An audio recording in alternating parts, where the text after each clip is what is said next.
নমস্কার, আমি দেবযানী। আজকে তোমাদের কাছে নিয়ে আসলাম এগলেস ক্যারামেল কাস্টার্ড। মাত্র 4টে উপকরণ দিয়ে বানিয়ে নিলাম। প্রথমে গ্যাসে একটা সসপ্যান বসিয়ে 500 গ্রাম দুধ ফুল ফ্যাটযুক্ত দিয়ে গরম বসিয়ে দিলাম। তার উপরে দিয়ে দিলাম 50 গ্রাম চিনি আর অল্প দুধ বাইরে থেকে নিয়ে সেটার মধ্যে 2.5 চামচ কাস্টার্ড পাউডার গুলে একটা সেলারি তৈরি করে নিলাম। দুধটা একটু গরম হলে ওই সেলারিটা তার মধ্যে দিয়ে দিলাম। খুব ভালো করে নাড়াতে হবে যাতে লাম্প না জমে যায়। খুব ভালো করে মিশাতে মিশাতে দুধটাকে গাঢ় করে নিলাম। 10 মিনিট ধরে এটা করতে হবে।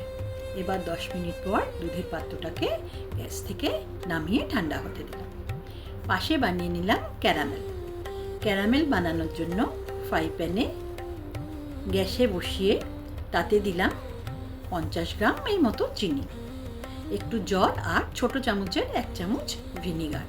খুব ভালো করে নাড়তে হবে, আঁচটা কিন্তু ধিমে রাখতে হবে।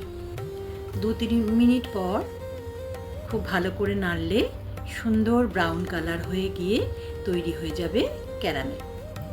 এবার এটাকে একটা কাচের বাউলে ট্রান্সফার করে নিলাম আর খুব ভালো করে চারিদিকে ছড়িয়ে নেব।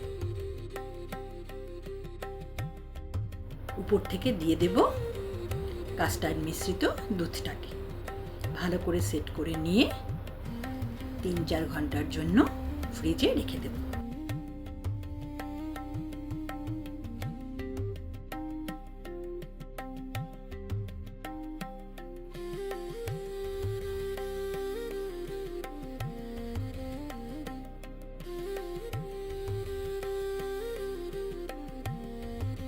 চার ঘন্টা হয়ে গেলে ওটাকে ফ্রিজ থেকে বার করে নিয়ে এসে ঢেলে দেবো একটা প্লেটে।